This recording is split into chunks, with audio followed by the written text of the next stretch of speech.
Hey, to enable snoring detection, all you have to do is just to open the Samsung Health application. By the way, if you don't know how you can do this, I've got a second video on my channel where I'm showing you how we can set up a Galaxy Watch 7 with a Samsung Health. Then, when you are finally connected, you will have to click on the home button, and now you will have to keep scrolling until you find sleep, which should be located somewhere here.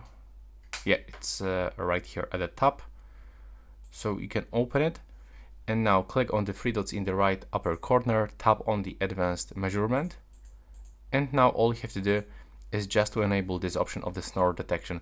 But also what is really important, that you should actually tap on it and set detect snoring for always, not only once. Also we can enable this option to record audio, and this is actually some base instruction, so how you should actually set your phone, put your watch on the wrist. So yeah, that's all for this video. Right now please subscribe to my channel.